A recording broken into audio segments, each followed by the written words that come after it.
Olá, empreendedor e empreendedora. Sou eu, Gustavo Oliveira, direto aqui do nosso canal, para falar para você de um assunto que eu sei que alguns empreendedores não querem muito saber de entrar nesses detalhes, mas os empreendedores um pouco mais preparados, que prestam atenção em alguns desses aspectos, poupam muito trabalho seu mesmo e também do contador, porque fica uma conversa mais fluida, uma conversa mais clara.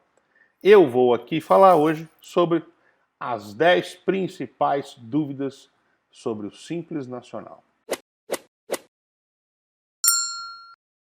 Essas dúvidas vão surgindo, vão sendo catalogadas e vão sendo medidas, e hoje eu vou falar aqui dessas 10 principais dúvidas sobre o Simples Nacional, tá bom? Pode ter certeza que serão explicações rápidas, objetivas e muito claras. Vamos lá então, sem mais delongas, verificar sobre as 10 principais dúvidas sobre o Simples Nacional. Muito bem, vamos a elas. O que é este Simples e para quem ele se destina? Ele se destina para a grande maioria das empresas startups que estão começando. Inclusive agora saiu uma lei aprovada, sancionada já, sobre a questão das startups e das ESCs, né, Empresas Simples de Crédito, que já vinha tramitando há tempo, tem todo um tratamento especial para startups. E para empresas de pequeno porte, micro e pequeno porte, são empresas que precisam, de repente, de uma forcinha no começo, né? Elas precisam aí de uma ajuda no começo, que é bem a questão da carga tributária. Tem um outro aspecto de uma simplificação, unificação do pagamento em uma única guia de vários tributos, que realmente, como diz o nosso ministro Paulo Guedes, isso aqui é um manicômio tributário, foi a melhor definição que eu ouvi nos meus 20 anos de profissão nessa área. Então, ela se destina a empresas que estão começando, pequenos empresários, empresários que têm aí uma perspectiva de crescimento e querem ter também uma previsibilidade do quanto vão gastar de tributos ao longo dos primeiros anos de atividade, porque até 4 milhões e 800 por ano é permitido ficar no Simples, correto? Então é isso. Para quem se destina? Para você, empresário que está começando. Mas sempre vale uma consulta no contador, porque por incrível que pareça, não é sempre, existem alguns casos, algumas exceções, em que o Simples não é a melhor forma de começar. Beleza? Então vamos lá. Quais os impostos que estão dentro do regime do Simples? Muita gente me pergunta, poxa vida, mas tudo que eu preciso pagar está aí dentro?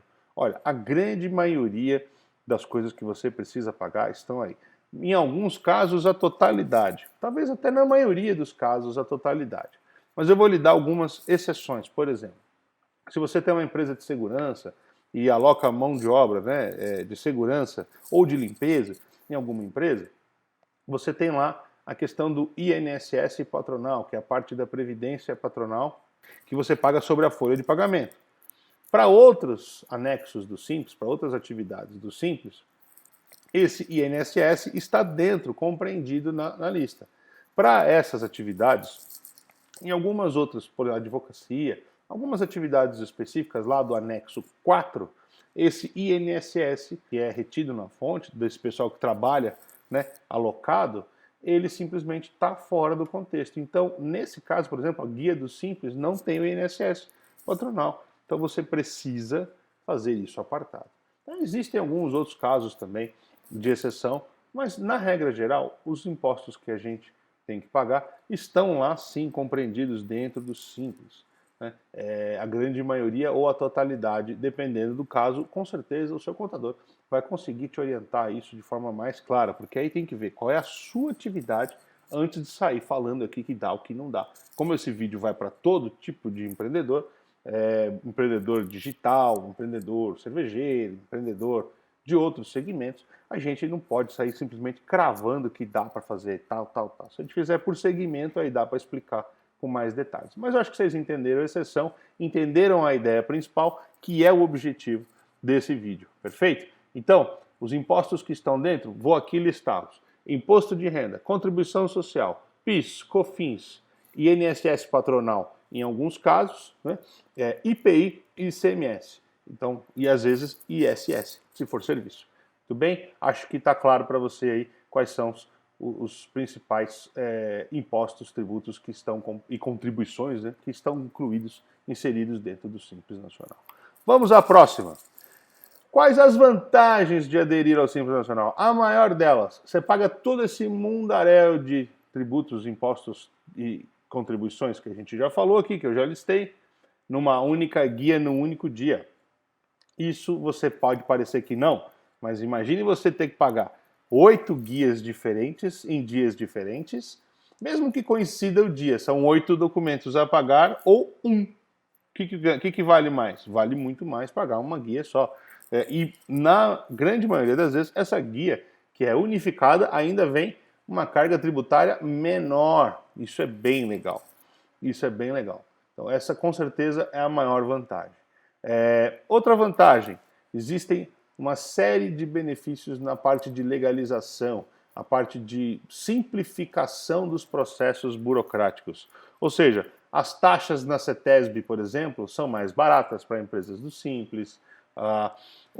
Quando vem um fiscal autuar a empresa, em várias situações, ele primeiro tem que orientar e não multar. Né? Isso também não faz valer a você um excludente de ilicitude, vamos usar um termo, um jargão recente. Ou seja, não é que você fez uma coisa errada que você não vai ser punido e que você está livre disso. Você vai ter um prazo para regularizar a situação, ele vai voltar daí um tempo e aí você vai poder ter tempo de consertar isso.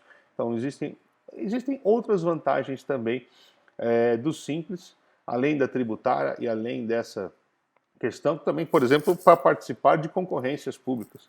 Né? Num caso de empate, se você é uma ME ou EPP, você tem a preferência. Então tem coisas aí que são interessantes relativas a isso.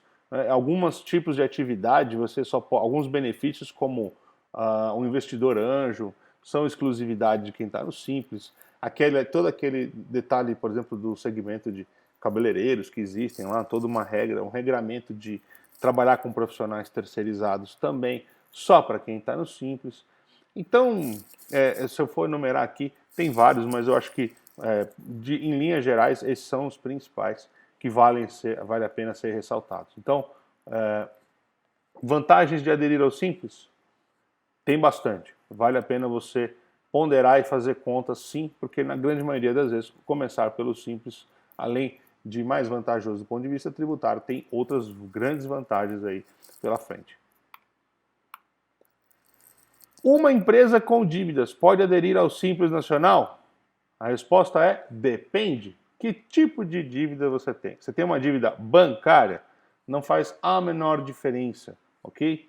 Não faz a menor diferença. Você deve para o banco, deve para credores e tal, não tem nenhum tipo de problema. Agora, se você tem uma dívida para com o fisco, seja ele municipal, estadual, federal, aí isso tiver apontado na procuradoria, ou seja, já correu, já te cobraram, você não pagou, etc, etc. Aliás, atenção, agora saiu uma portaria em que você vai receber lá no seu certificado digital, que lá tem um tipo de um e-mail, né, que você recebe comunicações. Se você está devendo, eles vão poder te mandar auto de infração por lá, tá? Fique aí atento a esse detalhe, que parece bobagem, mas não é, né? O pessoal às vezes não consulta o certificado digital, a comunicação via certificado digital. Ali é como se fosse um correio eletrônico que você tem junto à Receita Federal para receber as suas comunicações. Então, uma empresa com dívidas de ordem tributária, né, não pode aderir ao Simples.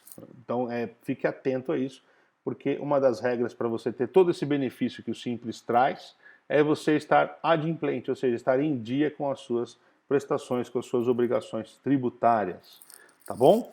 Então, olha só, para a próxima pergunta. É verdade que não existem parcelamentos para o Simples? Não é verdade. Existem parcelamentos para o Simples, sim. E por vezes pode ser até 120 meses. Mas você já falou, Gustavo, aqui que não pode ter dívida no Simples. Como é que é isso? Bom, muito simples. Muito simples, né? Não é nenhum trocadilho, mas é fácil de compreender. Até ir para a procuradoria, até isso virar uma execução contra você, leva um tempo. Então vamos supor que você fica aí 6 meses sem pagar, não quer dizer que eles vão te tirar dentro desse período de 6 meses. Leva um tempo. esse tempo que leva, você pode pegar esse valor que lá está, né, e parcelar. E, às vezes tem pessoas que têm valores altos de simples para pagar. Uma empresa que fatura aí 200 mil reais por mês, né, e tiver aí uma carga tributária da ordem de 15, nós estamos falando de 30 mil reais. 30 mil reais vezes 6 meses, daria aí 180 mil reais para pagar. Não é um montante tão pequeno assim, que pode ser aí de repente parcelado em até 120 vezes. Isso é só para você entender em que existem situações como essa. Tá legal? Via de regra são 60 meses, mas existem exceções aí que você pode pagar em até 120. Então, olha só, vamos para a próxima. Existe alguma desvantagem em aderir ao sistema do Simples? Por incrível que pareça, existem algumas exceções. Não dá para pontuar elas aqui direitinho, assim, cravar, né, para todos os segmentos. Não, claro que não. Alguns segmentos de cara vale muito a pena. Se você tem folha de pagamento e está no anexo 1, 2 ou 3, com certeza vale a pena, tá? Isso dá para cravar. Dificilmente vai ser mais vantajoso de outro formato. Outra questão que é bem vantajosa, alguma desvantagem que possa aderir. Uma empresa que comece com um investimento muito alto e não tenha, sabe, um gasto pré-operacional muito alto, vai começar o negócio edificando, né, fazendo um prédio e tal. Então só tem gasto. Essa empresa, por vezes, é melhor começar como lucro real, né? Então você tem que analisar, claro, ver se é uma sociedade de propósito específico, se tem alguma questão nesse sentido, mas às vezes não compensa ser do Simples no primeiro exercício, tá?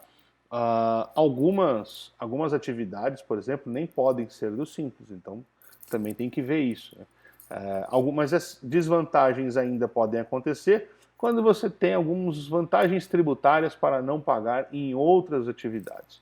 Então existem alguns tipos de atividade que, por ter benefícios fiscais, por terem imunidades tributárias, você não é obrigado a pagar uma série de tributos. Logo, o Simples aí fica mais ou menos concorrente, fica mais ou menos parelho. Vale a pena prestar atenção nisso. Com certeza a pessoa mais indicada para te responder isso é o seu contador.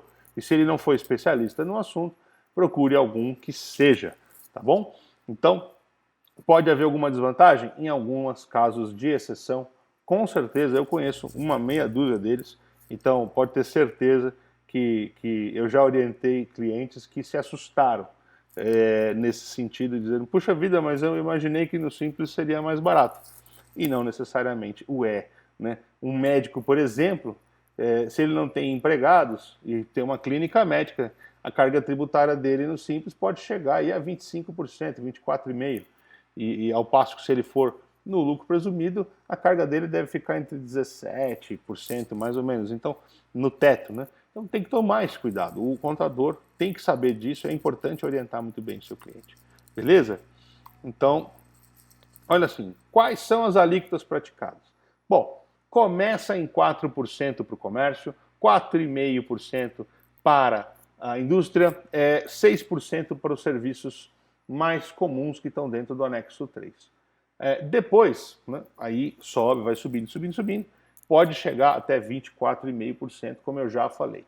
E eu aqui me comprometo com você a gravar um vídeo mostrando uma planilha que eu fiz de como era a alíquota antes, né, da vigência da atual regra de cálculo e como ficou depois, que tem algumas situações, poucas, em que o jeito novo é mais barato, mas na grande maioria o jeito novo é um pouquinho mais caro, um pouquinho mais salgado do que o jeito antigo de calcular. Então mudou a forma de cálculo, mudaram alíquotas, né, mas no geral, teve aí um pequeno acréscimo na maior parte das situações dessa nova forma de calcular do Simples, que está vigente desde 2018, tá bom? A questão é que as alíquotas variam de acordo com a atividade, e atividades de profissões regulamentadas, como médico, engenharia, contabilidade tem um anexo, está no anexo 3, tem vantagem, mas a grande maioria, dentistas, grande maioria dos profissionais liberais que têm pessoa jurídica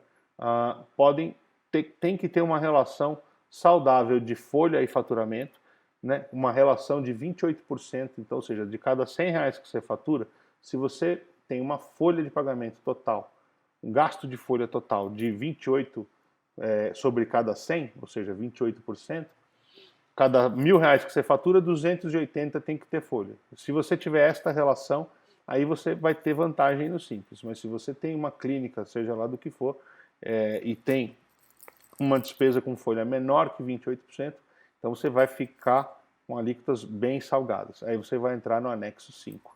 Tá? Porém, isso não é para detalhar hoje, não é para a gente ficar aqui falando em detalhes hoje. Mas as alíquotas podem chegar a 24,5% no final. Né? Isso não necessariamente é tão bom. Com certeza você vai achar no presumido uma alternativa melhor. O que mais? Quando eu tenho que aderir ao Simples Nacional?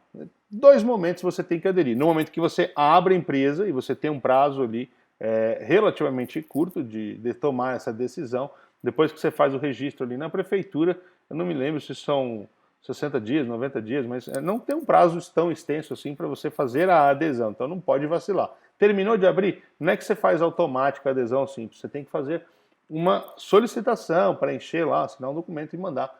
Isso qualquer contador faz para você, então não vacile em relação a isso. E também, se você já tem uma empresa do presumido, chega em dezembro, olhou, primeira coisa que tem que olhar, tem dívida? Não, não tenho dívida, muito bem. Ou se tenho dívida, está tudo parcelado, ok. Faturei nos últimos 12 meses menos que 4.800.000, então eu também posso. Se você ferir qualquer uma dessas 2 regrinhas, você não vai poder fazer a adesão. E você faz a adesão do Simples em janeiro do ano seguinte, tá bom? Então, esses são os momentos em que você pode aderir. Quando você abre uma empresa e todo mês de janeiro, desde que você respeite essas regrinhas. Eu posso sair do Simples a qualquer tempo? O pessoal pergunta isso e posso falar? Nem sempre. Na grande maioria das vezes, não. 95% dos casos, não.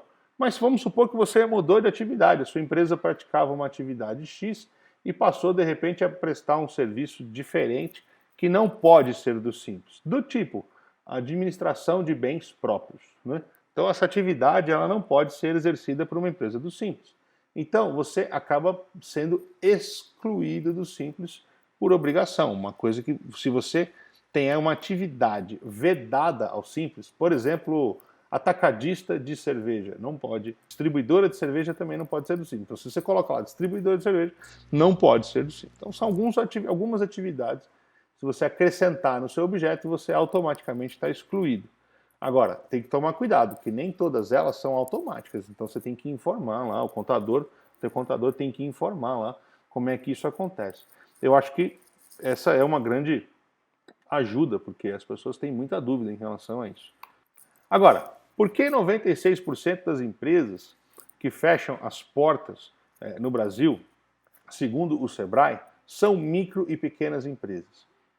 Está cortadinho aí com o meu picture-in-picture aqui, mas a pergunta ali o que está escondido segundo o Sebrae, né, são micro e pequenas empresas. Bom, vamos falar assim, grande maioria das empresas do Brasil já são micro e pequenas.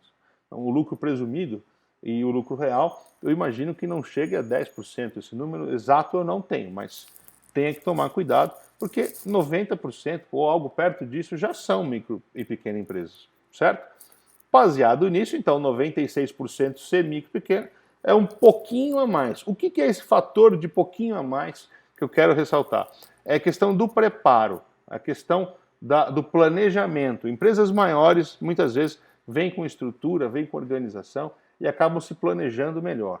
São 3 os aspectos principais que eu quero que você comece a prestar mais atenção a partir desse papo que a gente está tendo agora. O primeiro deles, formação de equipe, né? Formação e montagem de equipe. Você tem que ser um líder, você precisa desenvolver uma empresa com foco em alta performance. Logo, você tem que deixar sua equipe em ponto de delegação. Então você tem que se capacitar como um grande líder e não ficar reclamando que o funcionário deixa de fazer isso ou deixa de fazer aquilo. Segundo aspecto, segundo ponto que mais dói, é a parte de legalização, burocracias e etc. e parte tributária, ou seja, fazer um planejamento tributário antes de sair fazendo qualquer coisa, antes de sair formando preço, é muito importante. Às vezes você esquece um imposto, uma substituição tributária, sai vendendo mercadoria achando que está abafando e está vendendo com prejuízo. Quando você vai ver, você criou um rombo no seu caixa. Então, a questão do planejamento tributário é fundamental e o seu contador é o cara mais preparado para te ajudar nisso. E terceiro aspecto é a questão da gestão, fluxo de caixa. Você tem um dinheirão lá parado e de repente você acha que aquilo é um dinheiro que está sobrando. Se você não prestar atenção, não chamar teu contador e falar quanto é que eu tenho de obrigações a pagar aí no meu balanço ou no meu contas a pagar. Ah, você tem lá, vai 100 mil no seu caixa. E aí você vê obrigações de curto prazo para pagar na ordem de 90 mil, você fala, pô, vou pegar esses 100 mil, vou comprar um carro. Gente, isso é histórico no Brasil. O cara nunca viu dinheiro na vida, e quando ele vê aquele mundaréu de dinheiro na conta, ele acha que aquele dinheiro é dele, não é. Esse dinheiro é da empresa. O dinheiro que é do empresário, sabe qual é? É aquele que no final do ano você vai lá, apura o balanço, olha, vê quanto foi de receita, quanto foi de despesa, quanto tem para obrigações a pagar, quanto que você tem de resultado e essa diferença você pode pôr no bolso. Tá? Então não adianta você querer tapar o sol com a peneira. Nem todo o dinheiro da empresa é dinheiro... Ah, mas fui eu que pus o capital inicial. Tudo bem. Se você for liquidar a empresa hoje, você pode liquidar ela, ver quanto te sobra, se é que te sobra, e aí você pode fazer isso. Do contrário, não tem conversa. E muitos empresários já fizeram essa besteira. Vê aquele mundaréu de dinheiro lá e acha que pode pegar o dinheiro que é do fluxo de caixa da empresa e comprar um carro que sempre sonhou, um carrão e tal. Fazem essa bobagem e depois não conseguem mais ter as rédeas do negócio, começam a entrar no banco, começam a endividar, não sai mais dessa situação e isso parece uma maldição, né? O nome disso é uma maldição. Empresários brasileiros têm esse defeitinho de fábrica e vem mudando, graças a Deus, mas ainda é o terceiro ponto a chamar a atenção. Então, são esses os 10 aspectos que eu queria falar para vocês, as 10 principais dúvidas do Simples Nacional, e vale muito a pena você ficar atento a isso, porque às vezes o contador não sabe 100%, fica com dúvida em relação à sua atividade, e você chegando mais preparado para falar com ele, você é mais assertivo e sabe do que está acontecendo. Beleza? Fique atento aos nossos canais, aos nossos vídeos, acompanhe a gente, clique no sininho, clique numa alternativa dessas de vídeo aqui para acompanhar a gente, porque a gente está aqui para ajudar você a ter sucesso no seu negócio. Um forte abraço e até o próximo vídeo.